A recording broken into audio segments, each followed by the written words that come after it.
Good afternoon, everybody. I'm PJ Norwood for today's Fire Engineering Humpday Hangout for May 27, 2020.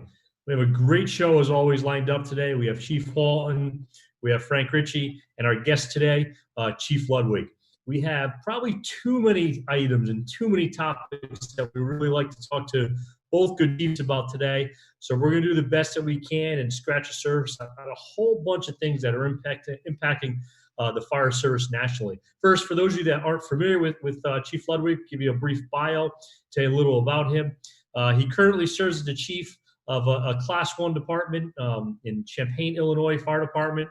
He's a president and chairman of the board of the International Association of Fire Chiefs. He's 42 years in the fire service. He started at the very young age of 18 in the city of St. Louis. 2 months out of high school, he was riding back step, I'm sure back then, with three-quarter boots, running in St. Louis. He rose to the ranks, retired as chief paramedic after 25 years of service. He also served during that time 10 years as deputy fire chief for the Memphis Fire, managing EMS and the Emergency Management Office. He has a master's degree in business and management. He's been a licensed paramedic for over 40 years. We can just talk about being a paramedic 40 years ago, what that was like, and that could take up an hour today. I don't know if Frank would like that conversation too much right about now, but he's written over 500 articles for professional fire and EMS publications. He's authored 4 different books. He speaks nationally, and I can go on and on about the accolades and the things that Chief Ludwig has done and the awards that he's received. But primarily today we have him on due to his current roles, the IAFC section chief award that he received in his current in being the I'm lost in the title here, the president of the IAFC. I know there's a lot of questions surrounding the IAFC, what they do and their current involvement and what's going on nationally. So that's why we brought Chief Ludwig on today. But before to get to him, say hello to Chief Hall. And I think based on some emails I saw today, he might have some great announcements regarding FDIC and a few new developments on what's coming up this fall. And then we'll get to Chief Ludwig to chat with us for a bit.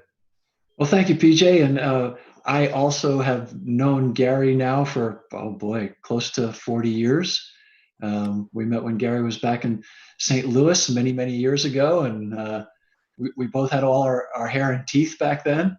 And it was dark, and our teeth were white and our hair was dark. Now our teeth are dark and our hair is white. It's reversed now, Bobby. So Right. So it's a pleasure to be on with him, and Gary's just been doing an amazing job. And we're obviously going to talk about that at length. But yeah, so FDIC 2020. Sadly, today we had to concede that it's impossible at this point to try to do 2020. So we will be moving the entire show. So if you're a presenter, you had been selected for 2020, your slot is just being moved to 2021. And obviously, we will have some folks who won't be able to participate for various reasons, retirements, whatever. So there will be a certain amount of openings for some of our friends, who were not able to apply in the past, who, due to other commitments or restrictions. So we may have some spaces to fill for FDIC. But if you're a hot instructor, if you're a classroom instructor, if you're a workshop instructor, what you put in for last year, we're going to do in 2021. Now, if you are that instructor, very briefly, you do have full discretion over your time and space. If you want to change your description, if you want to change your program, that's up to you. Just please get us the description quickly so we can update the registration site and all of that. And some of you may, based on your experiences over the last few months. So that's totally out there. But our keynoters will still be Steve Chikarotis and Frank Viscuso. So we'll be looking forward to that. And then everything else is going to play out. So the hot classes are going to be what they were. And if we're able to, and I believe we will be able to, we may have some added bonus activities because, as the economy takes off and flies through the stratosphere, as we all anticipated doing, it's going to be, there may be some new fantastic opportunities to do some new and incredible things next year. So also, and not to take up too much of Gary's time, but also to let everyone know that on September 22nd, 23rd, and 24th in the great city of Indianapolis, Indiana, the United Fire Conference will be taking place. And there will be about 50 classrooms, 7 panels. There'll be fire service involvement from every aspect of the fire service. They have all been invited to participate, and we've gotten positive responses from just about everyone. We're waiting to hear from a few people. So there'll be all kinds of presentations on everything to do with firefighting. There will be obviously some discussion about post-pandemic activities and lessons learned, but there will also be classes on hose line movement in structures. There'll be classes on fire dynamics. There'll be classes on management and budget. There'll be classes. It will be an FDIC kind of mini experience, if you will, but with some focus on lessons learned from this past activities and a celebration of the resurgence and the growth and the renewed energy and the renewed awareness of the criticality of the services that the fire service obviously provides to the fabric of the international community, the American community in particular, and how our growth and our obvious critical necessity has become so incredibly apparent to the general public, and how our growth and anticipated growth in many, many new aspects of daily life is going to affect our budgeting, our recruiting, our staffing, our deployment. So the United Fire Conference in the great city of Indianapolis, we'll expect to see you arriving on Monday, the 21st, and we'll be wrapping up Thursday afternoon. Here's the big deal. We get it. Things are going to be a little tight. We understand that. $200. That's the fee. $200 gets you in. $25 if you just want to do the exhibits. $200 gets you in. Half of all the proceeds is going to Tunnels to Towers and NFFF. So NFFF and Tunnels to Towers are getting half the proceeds. So Tunnels to Towers, they pay off the mortgages on fallen firefighters, cops, and military.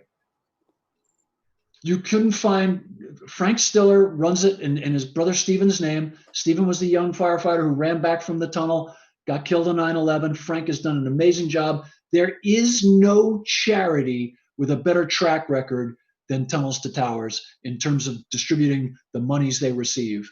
And I'll challenge anybody to do that. NFFF, we don't have to say anything about what the NFFF does for the American Fire Service, whether it's in honoring our fallen, whether it's taking care of scholarships, whether it's taking care of widows and orphans, whether it's the memorial services. The NFFF, keeping our awareness, the NFFF has so many programs. We could go on for 3 days about the NFFF. So $200, half it's going to Tunnels to Towers.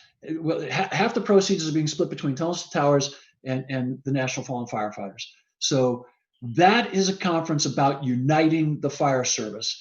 Everything we do, whether it's paramedicine, whether it's high tangle rescue, whether it's firefighting in specific, whether it's community outreach, whether it's infection control, whether it's community risk reduction, we're going to be talking about it. We're going to have classes on it. And it's going to be amazing. It's going to be absolutely amazing. We're going to celebrate the fire service as an entity, not an ideology, an entity. And I hope all of you with me today will be there to participate in that celebration. I know you've been invited. I don't want anybody to disclose what they're going to be doing yet, but that's part of the fun of this thing. We're going to disclose it. We're going to draw it out. It's like, when you're watching The Bachelor, okay, and now for a commercial, I'm going to be Wink Martindale. Remember Wink Martindale?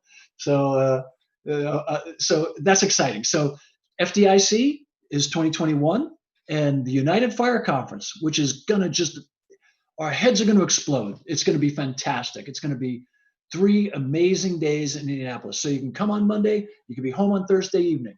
So come on Monday night, be home on Thursday evening, and it's just going to be fantastic. So I can't wait to see you all in Indianapolis on the 22nd. That'll be opening ceremony. It's going to be a fantastic opening ceremony.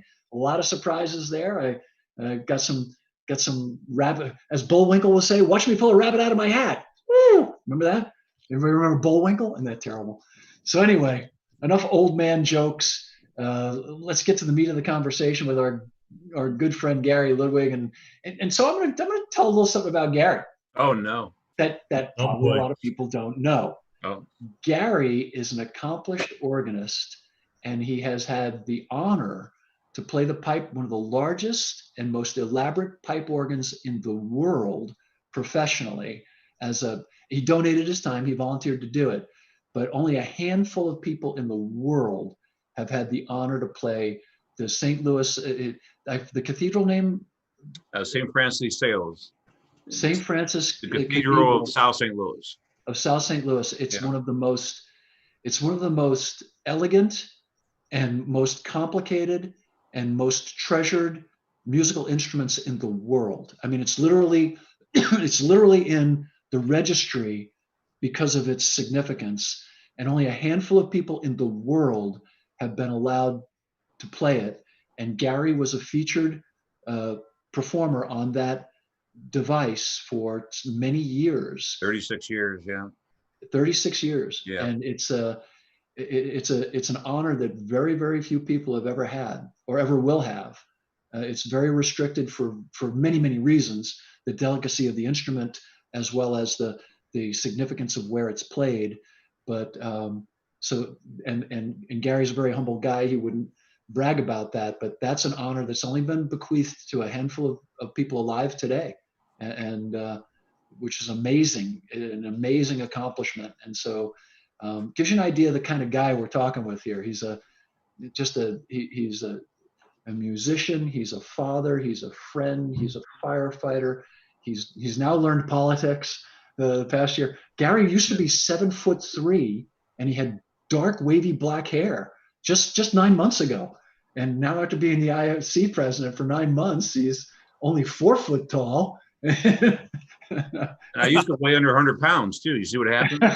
All that comfort eating I did. So PJ, thank you guys for letting me announce that. FDIC will be FDIC 2021. 2020 and 2021 will be combined. And the United Fire Conference registration's open. If you go to unitedfireconference.com, the website's up there. Registration will be open in a couple of days. I'll have all the classes and programs up there by next week. And here we go. Bobby, Thanks. you let the cat out of the bag. We told Frank Vacuso, hey, you can only keynote once. So sorry about your bad luck, but now he knows he gets it next year. Well deserved. We're looking really forward to that. I want to just start off with kind of a softball question for you, Gary. Make this real easy for you, because believe it or not, a lot of firefighters out there think the IAFC, the International Association of Fire Chiefs, and the IAFF are the same exact thing. Hopefully you have better accounting practices, but can you explain the difference and what the International Association of Fire Chiefs is? Do you have to be the head chief? Can you be a division chief, battalion, deputy chief, and kind of how the whole thing works? Because you know, we always get into our circles and we always think people know what we know. But when you go out in a firehouse and you ask what the International Association of Fire Chiefs is, a lot of people still don't know. Yeah. So before I launch into that, Frank, let me say congratulations, Bobby, on the United Fire Conference coming up. I know you and I talked about that months ago, and now it looks like it's absolutely going to come to fruition. And I know you've been passionate about that, and I know that you have been advocating for that and strongly working towards that end product, and now it looks like it's going to happen. So, you know, I think that's all part of the fabric of opening up this country, is let's getting back together again and working towards our missions. And so the United Fire Conference is certainly going to do that. So congrats to you, Bobby. So on getting that done. So Frank, yeah, you brought up a great question, and thank you, PJ, for the introduction. I really appreciate that too. But Frank, you brought up a question that I'm shocked. Sometimes I hear firefighters interchangeably use the term IFC and IFF, and they don't even know it. Sometimes the difference between the two. And so obviously the International Association of Firefighters is a union organization under the AFL-CIO. I believe there's about 330,000 members there. The IFC is an organization that was actually formed in 1873. So we're in a couple of years, we'll be approaching our 150th anniversary. And it's interesting to read the proceeds from that first conference in Baltimore. And it's funny that the same things that we're talking about today on hose couplings and sizes and all this sort of stuff were stuff they were talking about back then. But those first chiefs got together, and a lot of them, it was actually called the International Association of Fire or Chief Engineers is what it was. It wasn't fire chiefs, it was chief engineers. And so somewhere Which is along why fire engineering is fire engineering. Exactly. Consequently, right? Yeah, same concept. So, and Bobby, fire engineering's been around for how long? It's been 1877. It was 1877. We were 4 years after you. Yeah. So I know because I've seen some of those early covers already.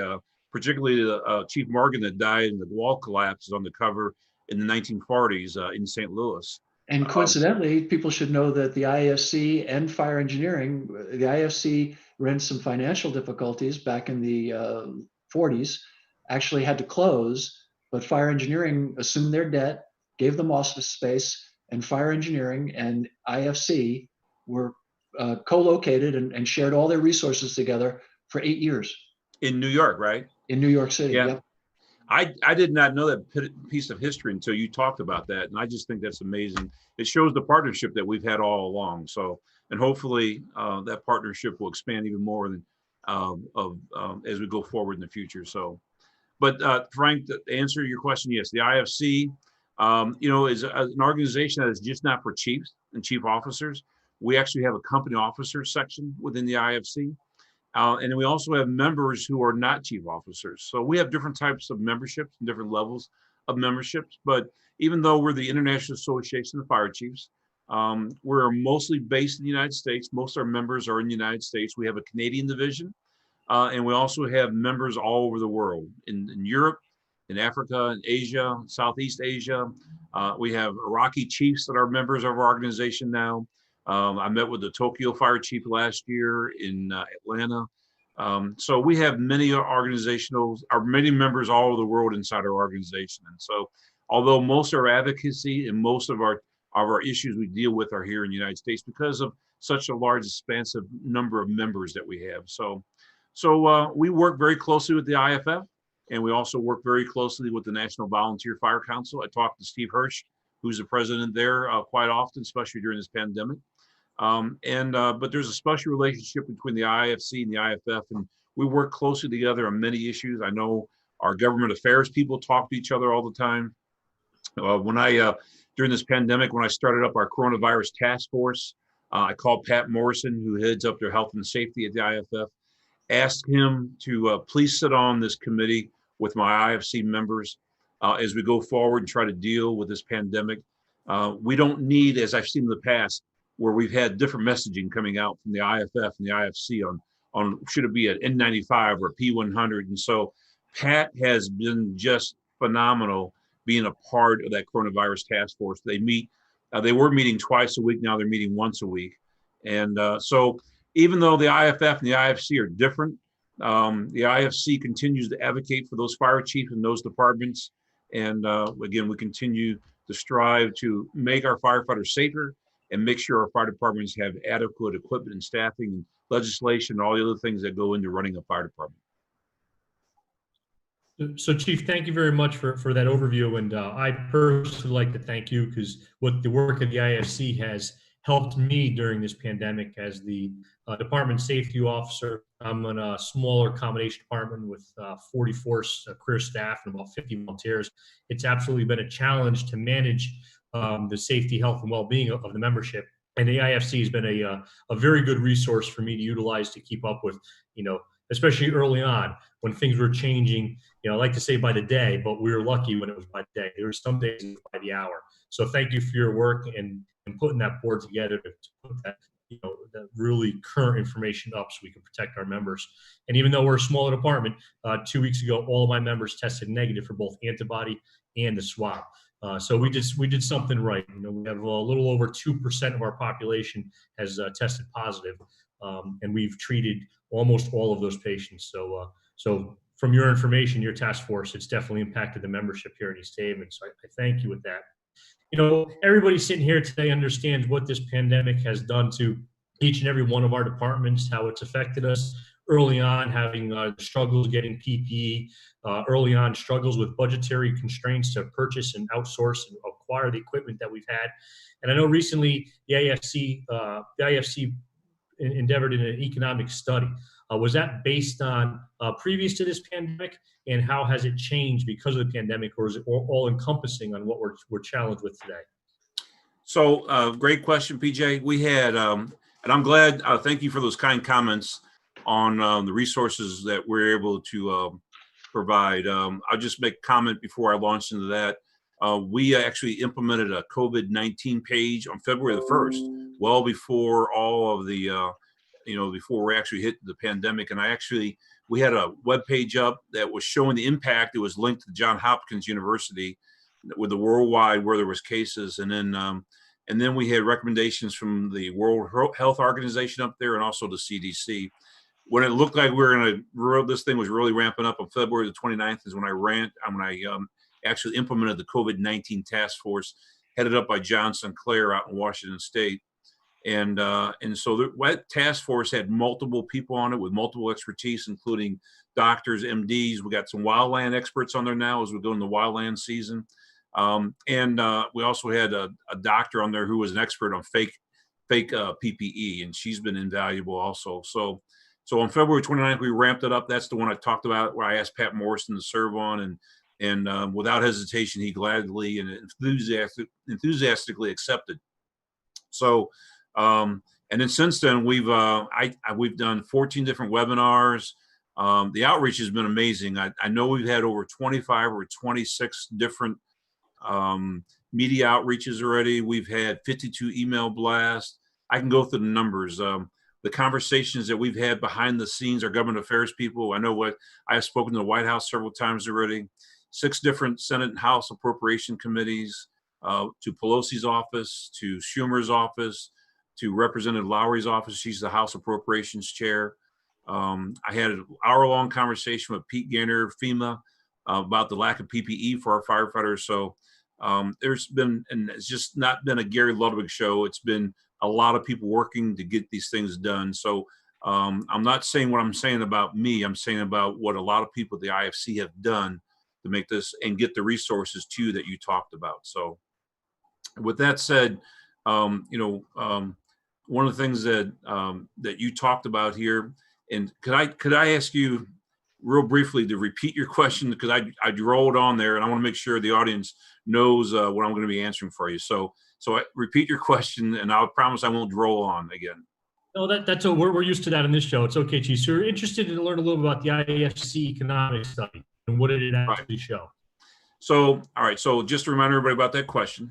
So yes, one of the things that we realized after the challenges with the PPE and trying to get this equipment to our warriors, as I say, at the tip of the spear, the impact to fire departments, not only career, but combination and volunteer, was going to be significant as a result of when you shut down an economy, and a lot of these departments rely on tax revenue, the impact's going to be tremendous. I started hearing from fire chiefs early on that were telling me, my mayor, my city manager, whoever, his city council, her city council, whatever, has told them to start prepare budgets that look at 5, 10, 15, and even 20% reduction in forces of firefighters. Volunteer chiefs have told me they have been unable to fundraise while they've been shut down. The list of things goes on and on as far as the economic impact occurs. So we decided to go ramp up an economic task force, which I asked Steve Pegram, who's the fire chief in Goshen, Ohio, to take that on. Again, he's got many experts on there, including Dennis O'Neill, former retired deputy administrator with the United States Fire Administration, who knows how the grant directorate works. He sits on that task force, and we got many other experts on there.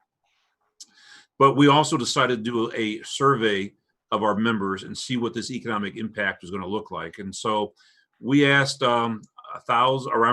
opened it up. We had an impact study survey done, an impact dashboard. And it showed at the time that over 1,000 firefighters, not over 1,000, it was 935 firefighters had been either laid off or furloughed during this economic crisis. And then we used some modeling. We used some methodologies for extrapolating data. And based on the data we had of over 1,000 people putting in data, we estimate that up to 30,000 firefighters may lose their job over the next 12 months. I saw a story out of Peoria, Illinois, just yesterday, that their council is preparing to lay off 33 firefighters, which would be 3 fire trucks. I can go through a list of communities that I've seen where they're talking about laying off firefighters. And then I know of some communities that already have laid off firefighters, like Belleville, Illinois, has already laid off 4 firefighters. I have a friend who's a fire chief near Chicago that he's taking a 1-day furlough.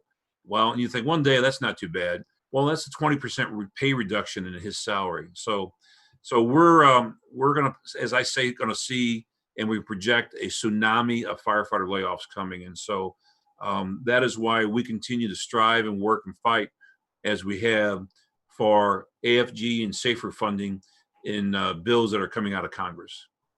Gary, is there some mixed messaging going on in the fire service? I believe there is, where you have departments and chiefs and union leaders saying that, you know, there's a budget crisis here. We need federal money to fix it. But then at the same time, we see union leaders and chiefs and fire departments advocating for hazard pay, which I think those two positions are kind of at war with each other in a sense, because firefighters are still getting paid today when the person who has a small business, they're not getting the check. And if there's one thing that's been the keystone of the fire service's resilience over the years, is that we've always had community support. And even as a union leader, I feel that this hazard pay issue for departments that advocate for it, while you're always trying to get the best for your members, I think it's short-sighted. It's almost like playing checkers instead of playing chess, because how's the public going to feel about that when they're not getting any pay and they're trying to feed their families? And here we are getting a check out there every day.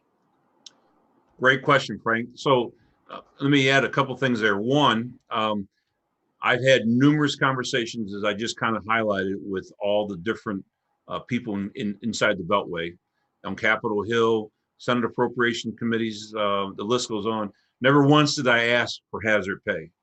All my asks have been, let's get PPE to our people, because we're not getting it. It's going to the healthcare workers. I had a fire chief in Florida. He's got a 16-station department in Southwest Florida. Out of at that point, 2.9 million N95s have been delivered to Florida. He got 40. That's 40. In other areas where they were buying raincoats and ponchos to protect their firefighters. My fight was to get PPE.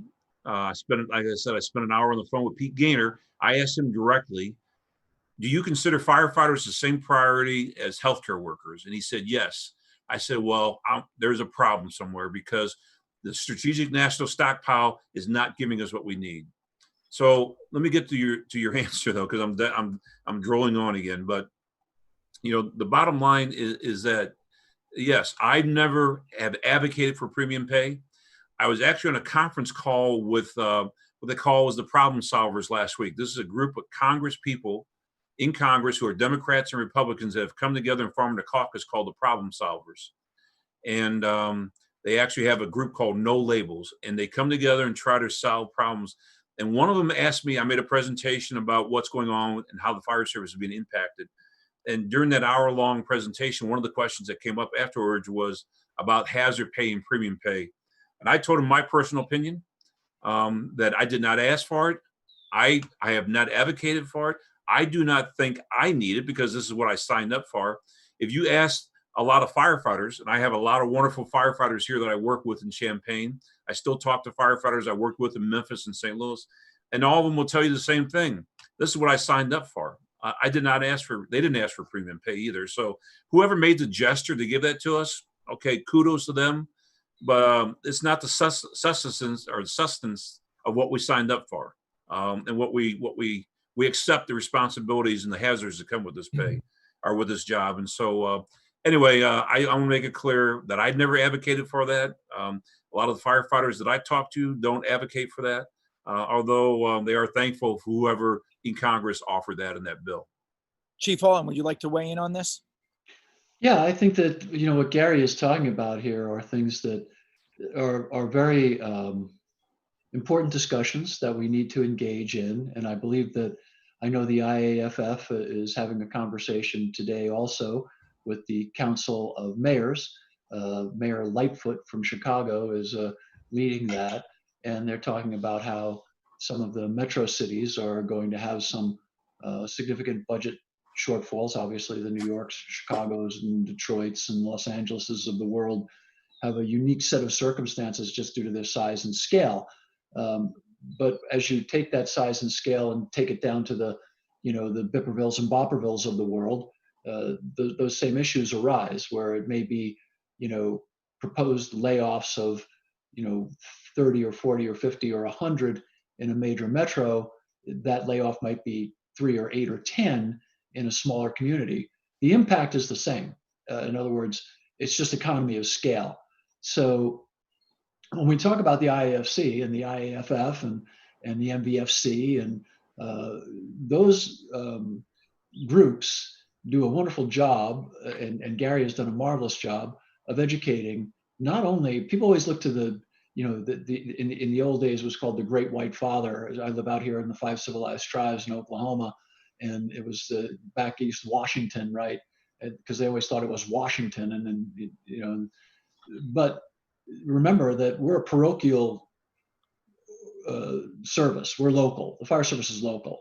We're crafted to match local needs and local necessities. And I agree with the old adage from Tip O'Neill that government governs best that governs closest to the people. I don't know, maybe that wasn't Tip. But anyway, the thought is the same, right? And we're going to have honest and sometimes very serious conversations with our members. I know my company that runs FDIC Fire Engineering, we took a 20% pay cut across the board, and our contributions into our 401ks were also held up, due to the emergency. So, we're seeing that at the businesses that we serve, in our communities. People are going to have impacts, and there's going to be places that aren't going to be staffed, the Target store or the Walmart or the, you pick your store, whatever, your local camera store. So, how those are going to translate to our services, which are different, is going to be an interesting conversation. And I think that when we advocate for that, I cannot think of a better representative than Gary and Rich, who's going to be Gary's successor in September, is also a very well-spoken gentleman. He's out of he's just north of me here in Missouri, and Rich does a wonderful job. Now, Caruso, is that how we say Rich's? Yeah, Rich Carrizo. He's in Rich Southern Caruso. Platte, which is adjacent to Kansas City. So. I always mess up Rich's last name. I've called him Carrizo, but Carrizo, Rich Carrizo is a wonderful guy. And I know Rich is going to do a wonderful job of continuing to advocate for us, much as, our friends in the IAFF, Harold and Eddie and Pat Morrison and all the folks up there. So the message needs to be one of honest concern and honest need and framed correctly. And I think we're doing a good job of that. I think that we're being very respectful of the fact that our neighbors are, I live in a community that has a lot of American airline mechanics in it, and we're American Airlines hub town. And you want to see an industry that took a shot. Boy, the airline industry took a shot. Some of my neighbors haven't worked and don't have a return to work date yet. And so may not, the industry may pare down. They may, scrub their platform, as it's called, the plane that they work on or the plane that they fly. So those are the realities. And I think that the fire service has always had a really elegant history of supporting our communities first and placing ourselves second. And I don't see that changing. It really is about the customer. It's really about, as Alan would call it, I call it the citizen, but it's about, we're not citizens, we're uniformed personnel. The citizen comes first, and we're going to address their needs and concerns. We're going to provide service. There does become a point, though, where we need men like Gary and Rich and Eddie and Harold and whomever to speak directly to there does become a point where we cannot function and provide the level of service that people need. And I'm not talking about the level of service we want to provide, but the level of service that they need. if you're in a community that has a lot of high density population and a lot of elderly population or disadvantaged population in dense housing, your staffing needs are radically different than a bedroom community. Now, the bedroom community has its own set of issues, but we need to express those correctly. And it may mean that some organizations take haircuts that might be more extreme than other organizations. That's going to be locally driven. But what Gary and the IAFC have done very well is develop this dashboard. Now, the dashboard kind of gave us a global look, a national look, a big overview. But what they're working on now that I know of, just from my relationship, is taking that down to the local level. What does it look like in Connecticut? What's it look like in North Dakota? What's it look like in Texas?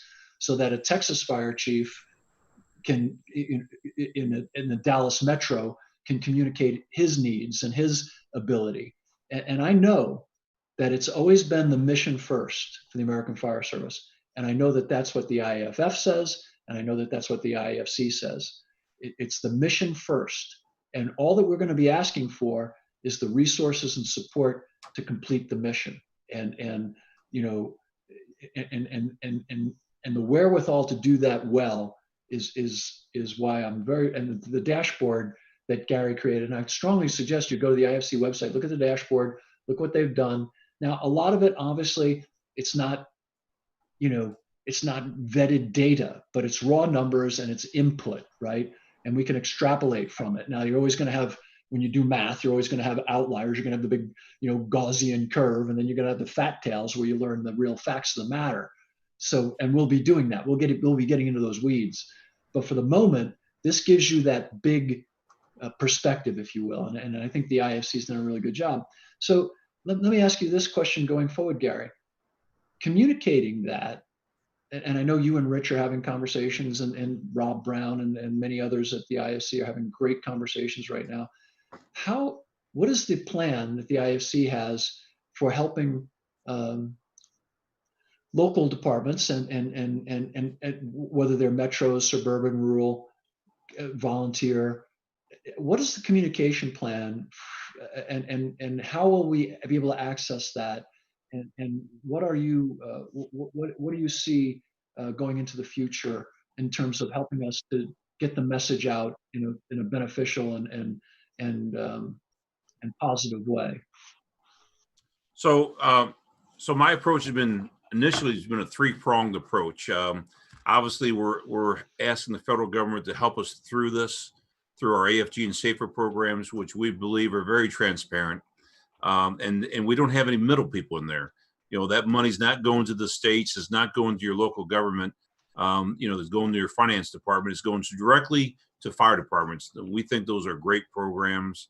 And if you think about it, volunteer fire departments don't operate under, and even some career departments, combination departments don't operate under a municipal government. So those programs are best. And so we've been trying to message to Congress through three separate approaches. One, what we've been doing behind the scenes, making the phone calls, talking to officials up on Capitol Hill, at the White House, talking to DHS, talking to the Senate and House Appropriation Committees. We also have been doing extensive media campaigning within the DC area. I know we've done, there's an article that came out in Roll Call this morning talking about PPE and the funding that the fire service did not receive enough funding in the AFG grants for PPE. And then the third part was our call to arms. I did a call to arms where I asked people to contact your Congress people, your senators and your Congress people, and let them know the issues that we have and the needs that we have. So the answer to the second part of your question, Bobby, is we have the Economic Task Force that we do webinars with. That's Steve Pegram, and again, out of Goshen, Ohio. Many people of knowledge on there. They just did a webinar the other day with some city managers. And we're pushing out information through them. We also have information up on our IFC's webpage about how do you access these grants? How do you get that information? What money is available to you? I met with, I was down in Fort Worth last Friday, and the fire chief there, Jim Davis, who we were talking about, I think we've known each other for about 25 years, going back to days when Jim was the deputy chief in Columbus, Ohio. But Jim is a very innovative guy, and he's actually using CARES money. I said, how are you using CARES money? He bought CPR compression devices for all 43 of his engine companies down there in Fort Worth, and with CARES money. I go, but that's not AFG, that's not safer. And he says, yeah, but he says the methodology is I avoid contact, hands-on contact with somebody. I keep my people safe. He also bought the computers in the visual laryngoscopy, or I can always mess that word up, but he's doing the computer visual innovations with the laryngoscopes with that device. He bought that with CARES money. So I said, Jim, would you mind coming on one of our webinars and talk about all the things that you're doing?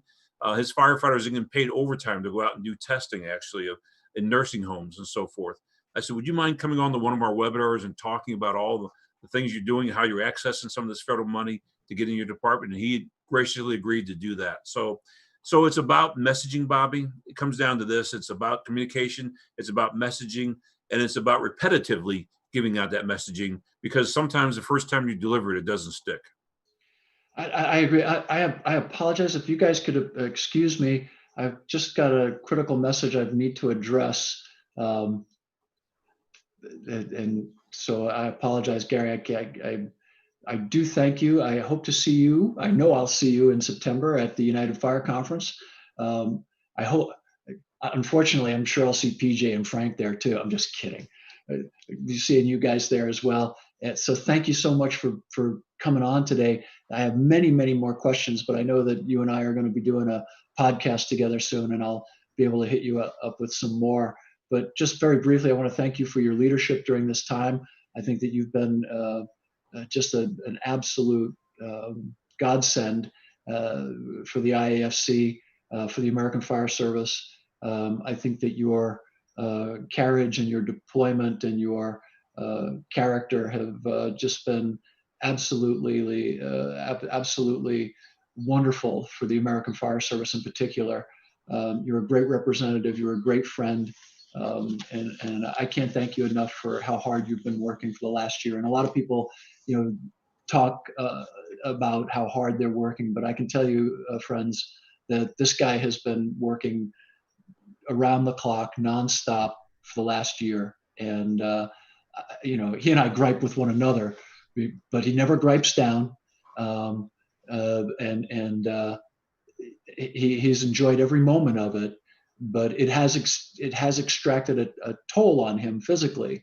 And I'm not going to get into Gary's personal issues, but rest assured that he has sacrificed his health and many, many other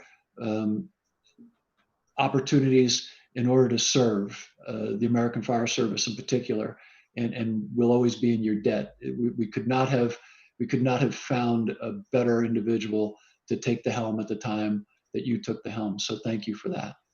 Thank you, Bobby. I'll just say it's been an honor to serve, and that's why I ran for this office. Who knew this was going to happen? But I ran on the premise that I want to make a difference, and I want to contribute. I want to leave it better than I found it. And so I'm honored to call you a friend of many, many years. And as I like to compare you, as I always say, you're a jewel to the fire service with all the things that you've done and all what you have accomplished.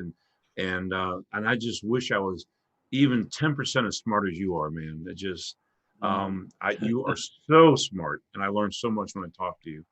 And so I love you, man. I love you so much, and thank you for being a jewel as you are. I love you too, my friend. We'll talk with you all soon. Thank you. Thanks, Bobby. All right, Chief. Thank you.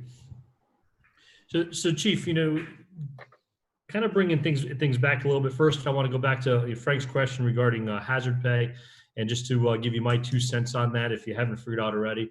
I too am not for hazard pay.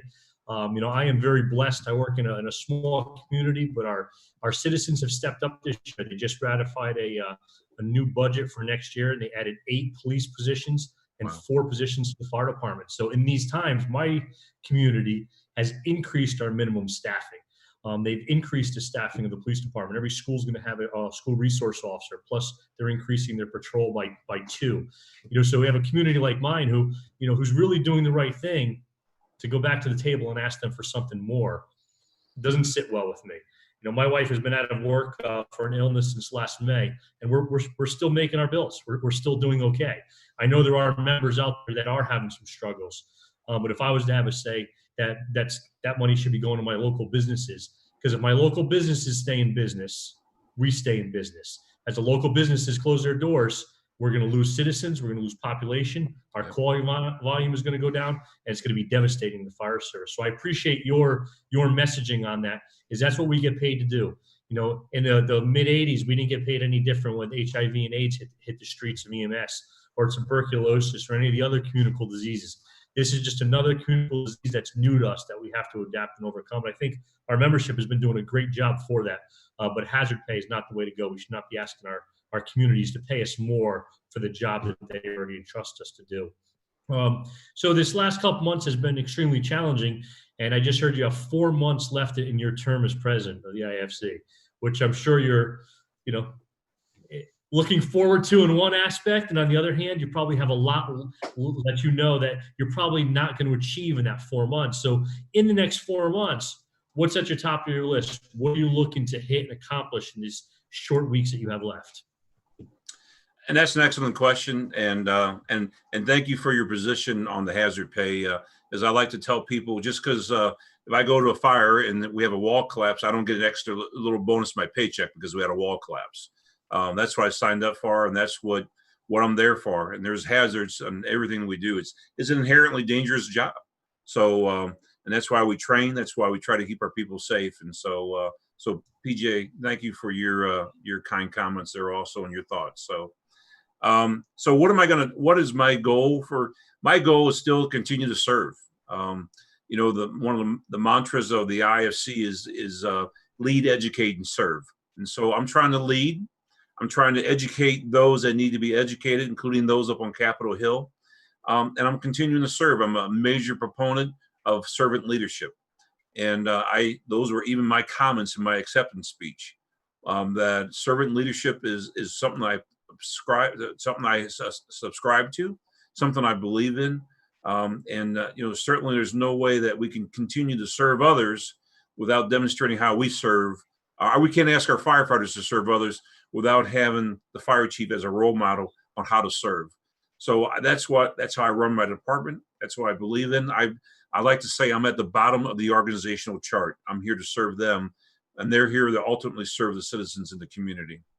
Gary, have we made any progress on the national stockpile, and have there been a plan put forward to ensure that there's enough PPE? Because we know that the stockpile was depleted for H1N1, but it seems that there was never a plan to rotate stock because everything has expiration dates. It also seems that across the country, states weren't prepared for their stockpile and immediately looked to the federal government when, even in the state of Connecticut, poor PJ's department was getting masks where the rubber bands were snapping off. And it was like the state automatically looked to the feds, and it was like, hold on a second. If there's an emergency, the state has to have the ability to at least operate for a certain amount of time so the logistical channels can catch up with the feds. Have we at least learned from our mistakes? And is there now a solid plan of how the stockpile is to be rotated, or are we still advocating for that? So great question, Frank. I can tell you that in one of my conversations with Pete Gaynor, I told him that it is ridiculous that we are making our PPE off the shores of America. I spoke with Chad Wolf, who's the Secretary of Homeland Security in Fort Worth last Friday. My message was the same. We would never make our guns, bullets, and missiles overseas for a war, and have some country be able to cut us off. So why would we do that with war weapons that we need for this, our weapons that we need for this war, for the coronavirus war? And they're all in agreement. In fact, Pete Gaynor's comments were after this is over with, this country has got to have a reckoning. And that reckoning is that we got to stop making these critical supplies overseas. I've been seeing this for 10 years with drug shortages. I don't know if any of you are seeing this or not, but you can go back 10 years. We were having drug shortages, just getting D50. getting epinephrine 1 to 10,000 for our EMS systems because this was being made overseas. And so as a result of that, we got to have some type of reckoning, as Pete Gaynor said, with this country after this is over with, and we got to bring all that manufacturing back onto our shores and to ensure that we have the PPE, which then, Frank, goes to your question, addressing the strategic national stockpile issues. The National Production Act should have went into full ramp up period right away when we saw what the issues were. Where they start making, the guy who runs the commercials with My Pillow, you've probably seen those all the time. There's no reason why he couldn't have been converted over. Instead of making pillows, he's making N95 mask. He's got all the machines there with all the fabric material. I'm sure it's just some conversions that need to be done. So we haven't got there yet, Frank, to answer your question, but I think we need to get there. And what I'm hearing from those in the federal government is that, yes, we need to change what we're doing, how we're doing business. Democrat or Republican issue. That should just be an American issue. And I am all for the free market, and I want the government to have as small a role as possible in my life. However, when it comes to national security and when it comes to leveling the playing field for trade, that is the proper role for government to be there in a limited capacity. And I think Americans need those manufacturing jobs, and it would help America. PJ, weigh in? I agree, but what we've learned here in my department is that we cannot depend on others to provide that PPE for us. We can't depend on the national stockpile. The state of Connecticut dropped the ball in a major way. So we've taken care of ourselves, and we've secured enough PPE by really working hard and really outsourcing. We have a local business here in Connecticut called Slate Pages. And they also have another manufacturing program where they make comforting equipment for boilers, where they put wraps around boilers to keep the heat in. They transferred their assembly line. They went to the local hardware stores. They bought all the rolls of Tyvek, and they were making us Tyvek suits. Wow. So I think it's important for us to reach out to those in our community to truly see what's being manufactured in our community and work with those businesses to help us in the time of need, like we've been successful here. I have secured enough PPE for my department for 3 more waves if it comes our way. And everything from the national stockpile, we had to actually send out and have all the straps replaced because they were no good to us. So I think fire chiefs across the country need to realize that, listen, we need to be prepared for the unexpected. We had our very short stash of N95s to take care of the common communicable diseases, respiratory communicable diseases that we normally face. It was nowhere near enough that we needed. But we learned a lesson hard way. And I think EMS, on a whole, we've got to call our pants down. What we're teaching and training and educating our members to do today is no different than we were training them in day 1 in EMT school. But yet we would teach them in EMT school, but then we wouldn't follow through with it in the field. So now we're just getting back to the basics and protecting our membership the way that they need to on every single call. So I think fire chiefs really need to step up and reach out for support of the AFG and the SAFER grants so we can staff our departments, equip our departments the proper way, and take care of these issues locally and help our local manufacturers identify where they can help us. PJ, I think we've had this conversation before, but I think you're 100% right.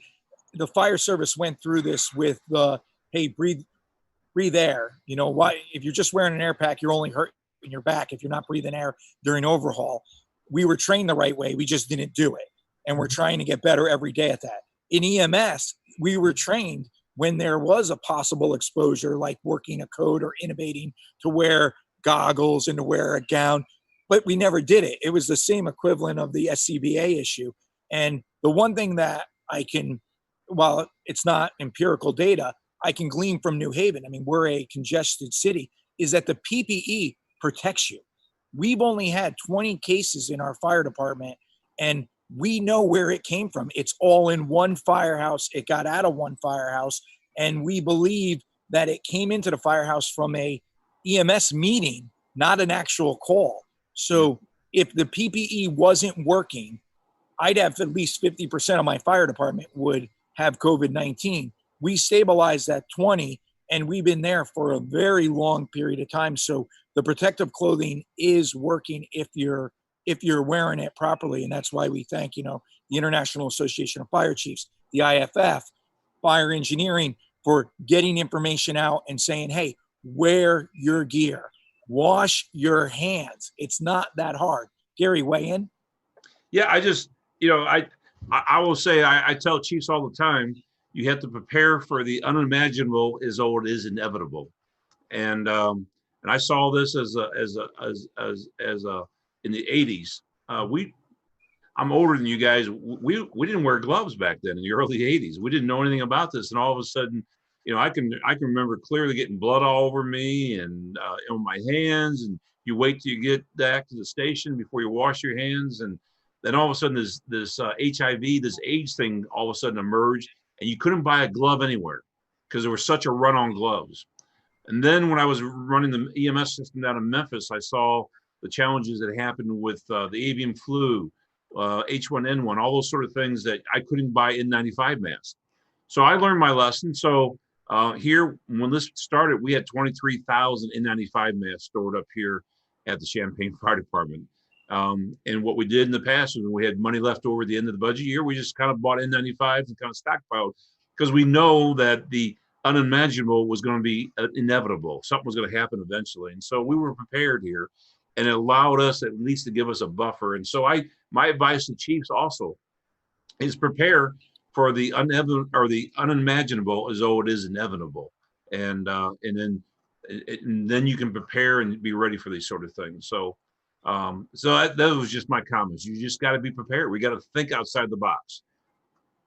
Chief, and I agree with you. I think something looking forward to maybe your predecessor, because this is something down the road that we should look at, it is assembling some roundtable discussions on thinking outside of the box, on what could be next. What could be the next pandemic 5 years from now? There's studies out there. There's people that are doing that. This pandemic that we're currently in is not a surprise to many people, but it is a surprise to some of the fire service because we haven't put those two groups of people together. So it may be good to look at the future and trying to put those groups together so the fire service could prepare for this stuff 5 years down the road and 10 years down the road, so we're not caught the way we were this time. I can tell you, we talked about the Strategic National Stockpile. They weren't prepared for this with the Strategic National Stockpile. What they were prepared for was a terrorist attack. That was the focus, and it's typically going to be a nerve agent. So there's tons of atropine sitting out there for the fear that one day we were going to get a sarin attack. And so that's what, there's antidotes and other things that are within the Strategic National Stockpile. And that's what they were not prepared for this. And so as we saw, inevitably what happened was just this catch up, the demand for PPE, not only among first responders, but also at the hospital systems. We were being prioritized at the 7th level in some of the states. And even the home care workers, the people that go in and check on people in homes, were prioritized above us. It was quite a fight. I can tell you it usually started about 5 in the morning, 5:30 in the morning with my phone calls from the East Coast, and they went till way after 9 o'clock at night, just fighting with these states and with FEMA to make sure that our firefighters got the protection they needed. So it's about being prepared. It's about, as you said, PJ, we need to start thinking outside the box on what is the next thing that's going to hit us and be prepared to attack that. That's what we need, almost a fire service think tank, so to speak, that can talk about these issues. I like think tanks. Yes. Well, it's amazing what they come up with. Yes. Gary, we're at the witching hour now, so this is your last pitch to our viewers. I'm sure that today, because you're on the show, more than my mom is watching. So make the pitch for SAFER and kind of what the hallmark of what you're doing right now is.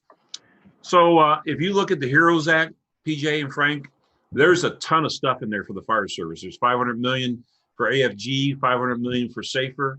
Last week and even yesterday in Jacksonville, Florida, Acting Secretary, Homeland Security Secretary Chad Wolf announced he's waiving all the matches that are required, the budget requirements, the salary requirements, and also that you can use SAFER not only to add firefighters, but you can also use it to retain firefighters. So there's $100 million in there for emergency management.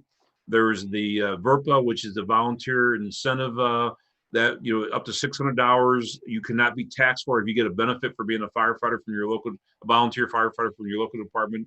There's Save the T-Band is in there. There's just a ton of stuff. But then people scream, the HEROES Act is crazy, because it doesn't fit one of the biggest ones I heard is you want to give money to illegal immigrants by supporting the HEROES Act. I'm supporting the provisions of the HEROES Act that support the fire service. That's all I care about. And there's a ton in there for firefighters and for fire departments. And so that's how the American system works. The Senate will either take up the bill or they won't take up the bill. I got some word this morning. They might not take this up till July or August. They want to see how the unemployment numbers go. You know what? All I care about is whatever they take up, or if they throw the House bill out and the Senate comes up with their own bill, whatever they do, please leave the provisions of the AFG and the SAFER grant in there, the $100 million for emergency management, the T-Ban, repeal of the T-Ban, VRPA, the list of stuff that goes on. If you had asked for a birthday wish or what you wanted in a bill for the fire service, it's there. And that's all I care about is the provisions that impact our firefighters out there in our fire departments. I'm not worried about Planned Parenthood and all the other things that are in there. So whatever comes out of this and whatever the Senate comes up with, whatever they do, all I'm asking, if you have any influence, if you want to contact your Congress people, you want to contact your senators, tell them we need the provisions of the HERO Act that impact the fire service to somehow go through, either on a modified bill and they get in the conference committee, or they come up with their own bill. That's all I'm asking is let's keep our warriors at the tip of the spear safe. Let's keep our communities safe. As I like to say, and I said in my comments to Chad Wolf, the Secretary of Homeland Security in Fort Worth last week, there is no 912 on the phone dial. There's only 911. If you call 911 and no one shows up, there is no 912 to call. We need to make sure we have the adequate amount of firefighters in our community with the right amount of equipment to be able to serve our communities. Gary, I think that's very well said. And I think the fire service is strongest when we're issue advocates and we stick to the issue of the fire service. One word of caution out there that I just saw with our Board of Alders, where the federal government is doing the right thing, trying to waive these matching funds and some of the red tape. If you're a fire chief out there or a fire officer that's part of the process, we all know that the reason you got to get approval from the Board of Alder or your town council or whatever is because generally they had to make a matching fund offer for grants. So there's an actual process built in. I just want to caution our viewers, just because there's no match doesn't mean that you can avoid talking to your city leaders, because eventually you're going to have to talk to them. And we just had our chief's office get lit on fire because the Board of Aldermen wasn't aware that they were requesting the grant.